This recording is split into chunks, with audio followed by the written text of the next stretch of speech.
Halo Pedikers. Peringatan tentang perang yang terjadi antara Israel dan Palestina akan melebar menjadi perang dengan Timur Tengah sekarang jadi kenyataan. Setelah pasukan Hizbullah yang melancarkan serangannya, baru-baru ini kelompok Houthi juga ikut menembakkan sejumlah besar drone dan rudal ke Israel. Bahkan kelompok ini mengklaim telah menyerang wilayah utara Israel sebanyak 3 kali sejak Zionis kembali berperang dengan Hamas pada 7 Oktober lalu. Houthi juga mengultimatum Israel bahwa kelompoknya akan melancarkan serangan susulan yang lebih besar ke Israel dengan menembakkan rudal balistik dalam jumlah besar. Siapa sebenarnya Houthi dan mengapa mereka ikut memerangi Israel demi membela Palestina?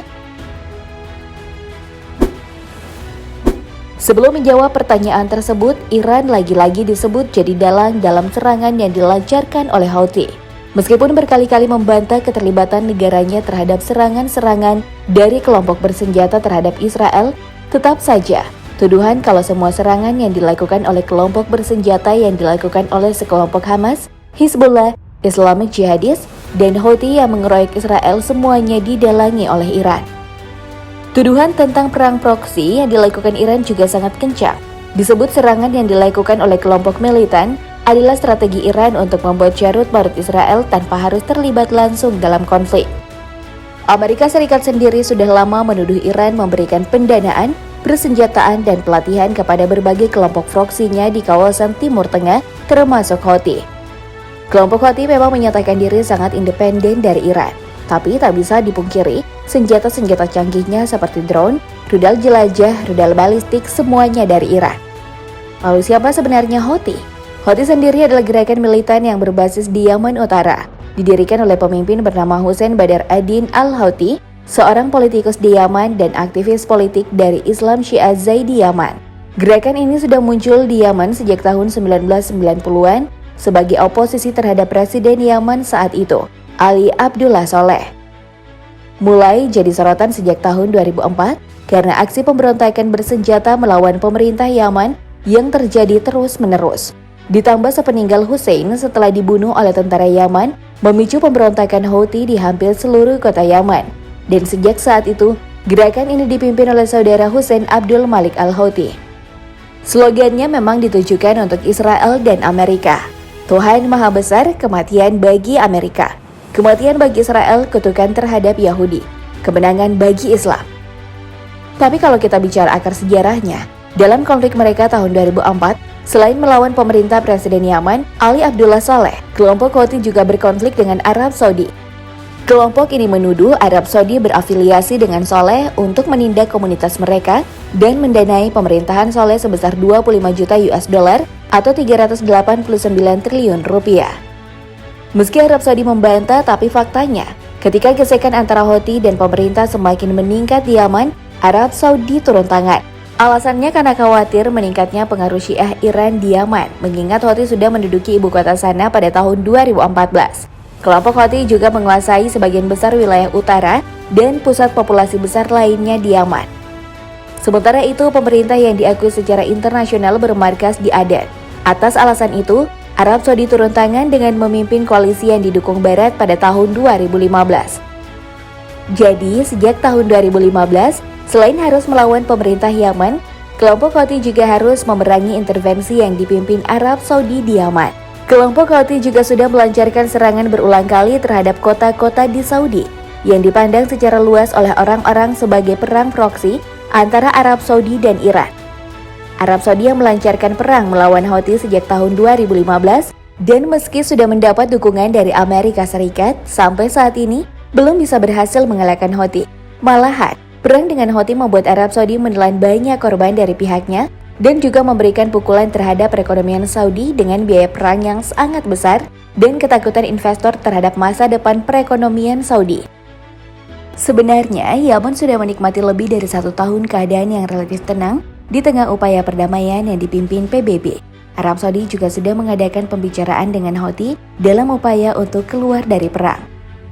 Tapi dalam perang antara Israel dan Hamas, di mana Hamas hanya mendapat sedikit dukungan bersenjata dari Hizbullah yang berbasis di Lebanon. Secara tak terduga, Houthi juga turun tangan untuk membantu kelompok bersenjata Palestina. Meski Israel berhasil mencegat rudal balistik dan rudal jelajah yang ditembakkan oleh pemberontak Houthi, Menurut pakar militer, kelompok Houthi menyadari keterbatasan perangkat keras mereka dan tahu kalaupun ada yang lolos, rudal dan drone tersebut hanya akan menimbulkan kerusakan kecil pada sasaran Israel. Lalu mengapa Houthi tetap menyerang? Jawabannya sederhana. Houthi tak sedang berperang militer dengan Israel, tapi perang politik. Dan sasarannya bukan Israel, tapi musuh bebuyutannya Arab Saudi.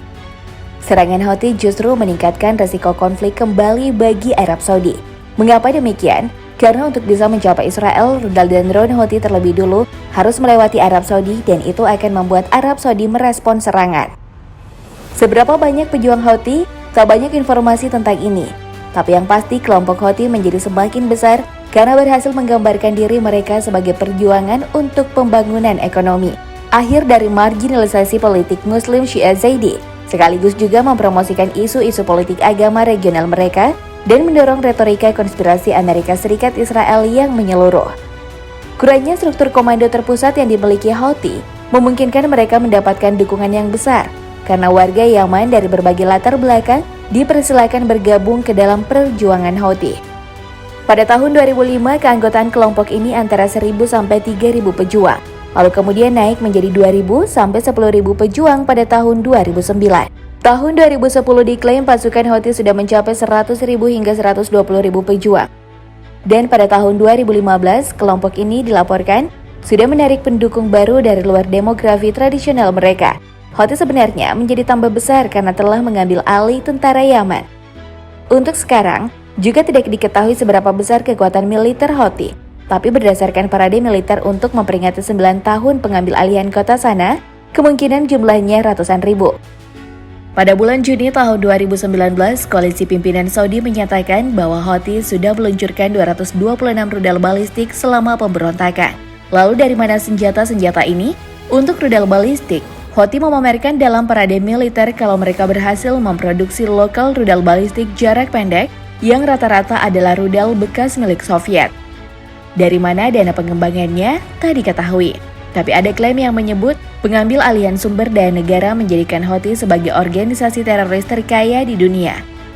Setiap tahun miliaran dolar masuk ke tangan mereka yang membantunya memperkuat kekuasaan dan kekuatan militernya. Menurut laporan, Houthi mengandalkan 7 sumber pendanaan utamanya dari bea cukai dan pajak, penerimaan negara bukan pajak serta zakat, penyitaan tanah dan harta benda, pendapatan dari perdagangan bahan bakar di pasar gelap, dan penyelundupan produk. Pajak atas impor bahan bakar yang mencapai 600 juta US dollar per tahunnya atau 9,3 triliun rupiah. Perdagangan dalam negeri, penyitaan simpanan bank lebih dari 3 miliar US dollar alias 46 triliun rupiah.